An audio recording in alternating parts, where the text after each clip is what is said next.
Justice for the narc. It seems like the narc gets away with everything, doesn't it? Will God ever deliver justice to the narc? Will he ever pay for his abuse of you and your kids and others? I'll answer that question in this video. First, for all my resources on how to escape the narc, books, video series, social media, phone advice sessions, go to my website, davideclarkephd.com. That's Clarke of the Day. This is a clearinghouse of all my resources. They're reasonably priced, and they're effective, and they're biblically based. No AI. It's all Dave Clarke, for better or for worse. I'm just telling you. My resources will take you from the beginning of the process, if that's where you are. Am I married to a narc? I'm miserable. I'm not sure. That's what my marriage hurts is for. That starts off the process. All the way through to getting ready to leave him, to working on your lie, shredding your trauma bond, and divorcing him, and then after the divorce, healing. We got the whole thing covered. Okay, let's get back to our topic. Will there be justice for the narc? So often the narc seems to win and keep on winning. He abuses you for years and nothing happens to him. When you do finally tell your church leaders, no one has the guts to confront him. They will do nothing or simply ignore you. Or they will talk to him and say he's not abusive. They will blame you for your marital problems. They'll blow it. Most church leaders do. And so he kind of gets away with that. They actually side with the narc, not with you, the victim. When you file for divorce, the narc makes it a living hell and no one cares. Certainly not the legal system. He manipulates the legal system, lies his head off, and gets away with it very often. He turns your children against you, and no one cares, no one does anything. After the divorce, everything seems to go his way. He's successful, he makes money, he stays in your church and everyone there loves him and you're out. He spoils your kids and they love him.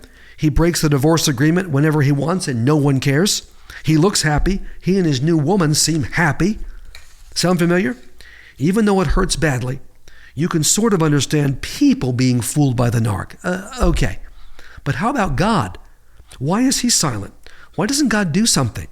Why doesn't God smash the narc, break him, make him pay for his sinful, abusive, destructive behavior? Wouldn't that be justice? The Bible is clear. God may seem silent and inactive, but he's not. God knows exactly what is happening, and God will do justice to the narc. God will have vengeance on the narc. That is not your business or my business, that's God's business, and he'll take care of it. In Deuteronomy 32, verse 35, God says these words, "It is mine to avenge, I will repay. In due time their foot will slip, their day of disaster is near, and their doom rushes upon them." Okay, that's ironclad guarantee. There will be justice. Of course, we always want God's vengeance and justice now, don't we? That's just human nature, like right now. Understandable. The justice, the vengeance for the narc will happen in God's timing, but it will happen. Let's look at some narcs in the Bible and what God did to them. First, Satan, the first narc, of course. God threw him out of heaven. In Revelation, we see that Satan will be thrown into the lake of burning fire to be tormented forever. That's how he ends up. And he knows it. He can't stop it. God allows Satan to operate for a time, and then he will suffer forever. Cain, the first human narc. God cursed him to be a restless wanderer on the earth. Serious consequence. How about the evil narcs who mocked Noah? Well, God drowned them, didn't he? Pharaoh, he defied God, the most powerful man on earth. He defied God, had the nerve to defy God, to make his people suffer. Pharaoh suffered the plagues. He lost his firstborn son. He lost his army. This powerful narc brought to his knees by God. Nabal, Abigail's husband, the arrogant, abusive husband of that dear soul Abigail. God killed him, took him out. I've seen him take narcs out. Goliath, remember Goliath? Cocky, insulted Israel and God, big stupid narc, murderous. God through David killed him dead. King Ahab and Queen Jezebel, absolute narcs, evil idolaters. Both had nasty deaths, violent deaths. King Herod, murderer, tyrant, eaten by worms, not a nice way to go. God took care of him, didn't he? Judas, liar, classic covert narc. Everybody loved Judas. He took care of the money for the disciples. No one had a clue that he was going to betray Jesus. He did. He was consumed with guilt and he suicided. That was taken care of, wasn't it? What's the message? God is not mocked. He will repay the narc for his abuse in this world and the next. And the fact that most narcs think they're fine with God, that God loves them, that they're his special person, doesn't make any difference. They're not Christians. In fact, one of my previous, I did a live stream on this. You can check that out. The replay, I did a live stream on the narc is not a Christian. Therefore, we know he's going to hell. We don't want that, but what's going to happen?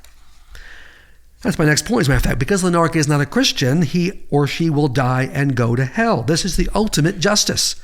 Now, we're not looking for that. We're not praying for that, but that's what's going to happen unless they come to Jesus. And that's the ultimate, of course, justice. But here on earth, God will also do justice to the narc. You might not be able to see it, but it's happening. Because no one gets away with sin. There's always a price. The narc will never be truly happy. The narc will never be truly satisfied. The narc will never experience true peace. The narc will never experience true joy. He may marry another woman or two. They're not going to satisfy him. You didn't. These women can't. It will look like the narc is happy and at peace, but it's not true. Like Cain, he will wander the earth in misery, looking for satisfaction and not finding it. Here's what I want you to do. Do your healing from the traumas in your life, the traumas inflicted by the narc and the traumas inflicted by others. You've got to do your healing. If you don't, all that leads to bitterness and resentment. And why isn't the narc suffering? After your divorce, get 2 of my books. I Didn't Want a Divorce, Now What? For the healing process. And then a deeper dive into emotional health that I wrote some years ago. I'm Not Okay, and Neither Are You. We're still in more of these. This is a deep dive, family of origin issues. That's a tough one. Family of origin issues and how to correct your thinking and really heal on a deep level. With God guiding and empowering you, these books will help you clean out your traumas, clean out your bitterness and resentment at the narc, forgive the narc, not reconcile. Oh no, forgive. Big difference. Eliminate your trauma bond to the narc, shred your codependency, and give you peace and joy in your life. When you're healed, here's what's going to happen, my friends. You won't hope for bad things to happen to the narc. Now, that's a phase you go through, and that's fine. God understands that. But you'll release that. You won't hate him. You won't care what happens to him in his life. Whatever. It'll be neutral. His attempts to abuse you won't trigger you. They'll just bounce off you. You will release the narc to God. Now, both these books, I Didn't Want a Divorce and I'm Not Okay, and Neither Are You, on my website, davideclarke.com. That's Clarke with an E. And finally, join our anti-narc team by subscribing to my YouTube channel. This will help us reach and save many more spouses of narcs. We're building a movement here. We'd love to have you be a part of it.